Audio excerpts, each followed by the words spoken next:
সালামু আলাইকুম।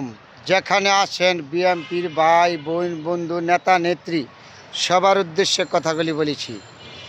দেখেন, বিএনপি এমন একটা দল, তার জন্মের পরের থেকে বিএনপি যেদিন থেকে দলটা জন্ম হয়েছে তারপরে তো এই সংগ্রাম যুদ্ধ করে এগিয়ে যেতে হচ্ছে। দেশ যখন বিপর্যয় পড়ে তখন বিএনপি ক্ষমতায় আসে। তার মানে দেখায়, যখন ৭৪ সালে দেশটা বিপদে পড়েছিল তখন জিয়া রহমান এই দেশ ক্ষমতা হাতে ধরেছিল, জনগণের দায়িত্ব নিয়েছিল শহীদ প্রেসিডেন্ট জিয়া রহমান। দেখেন, এরপরে ৯০-এ এই দেশটা যখন বিপদে গেছিলো, একদলীয় শাসনে গেছিল, স্বৈরাচার এরশাদ পতনের পরে বেগম জিয়া দেশ ক্ষমতা নিয়েছিল। ছিল না দেশে কিচ্ছু, ব্যাংকে টাকা ছিল না, অর্থনীতি ছিল না, সব কিছু পঙ্গু ছিল। তারপরে এবার দেখেন ২০২৪ সালে গণ আন্দোলনের পরে বিএনপি ক্ষমতা আসছে। দেশের যুদ্ধের অবস্থা, দেশে অর্থনীতি অবস্থা।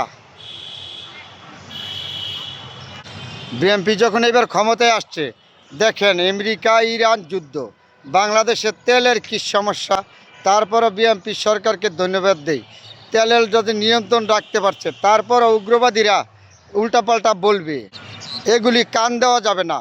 উল্টাপাল্টা ফেসবুকে পোস্টার করবে, উল্টাপাল্টা বলবে, যারা গুজব বাহিনী তারা গুজব ছড়াবে।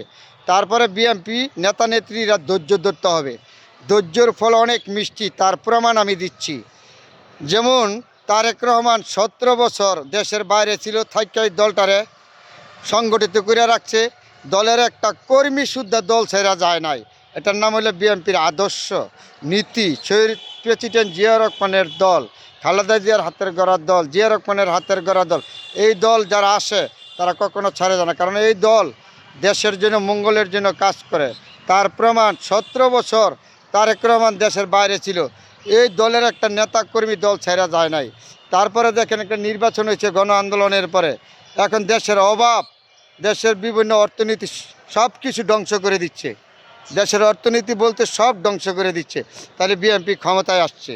এখন বুঝেন, আপনারা উগ্রবাদী দেওয়া কথা বলবেন না, কে কী পোস্টার করলো, গুজব ছড়াইলো, কান দিবেন না। আপনারা ধৈর্য ধরেন। বিএনপির সরকার মানবিক সরকার, তারেক রহমান। জেনে রাখবেন, এই দেশের উন্নত, জনগণের ভাব মুক্তি সব কিছু ইনশাল্লাহ ঠিক হয়ে যাবে। অল্প একটু ধৈর্য ধরেন। এই যে যুদ্ধ থামছে না, দেশের অর্থনীতি হু হু করে বাড়বে, দেশের কর্মস্থান হইব, বেকার মানুষের সমস্যার সমাধান হইব। সব কিছু তারেক রহমানের হাত ধরে দেশে এগিয়ে যাবে। আপনারা কারো কথায় কে পোস্টার দিছে, কে কী ভিডিও করছে, এগুলি কান দিবেন না। বিএনপির নেতা নেত্রীরা আপনারা ধৈর্য ধরবেন। সবার প্রতি অনুরোধ, ধৈর্যের ফল অনেক মিষ্টি। আপনারা কারো কথা উগ্রবাদী হবেন না, কাউকে গালিগালাজ করবেন না। কে খারাপ ভিডিও করলো, খারাপ কথাগুলো ফেসবুকে লেখালেখি করলো, এগুলি কান দিবেন না। জেনে রাখবেন, তারেক রহমানের সরকার মানবিক সরকার। বাংলাদেশে দেশ এগিয়ে যাবে। সবাই তারেক রহমানের নীতি আদর্শ অনুসরণ করুন। আনাহানি, মারামারি, কাটাকাটি, আনাহানি কোনো কিছু করবেন না, ধৈর্য ধরবেন। তারেক রহমান কীভাবে চলে দেখেন না, এইভাবে আপনারা চলেন। তারেক রহমানের চলাফেরা অনুসরণ করে আপনারা চলবেন। বিএনপির নেতা নেত্রী সবাইকে বলেছি।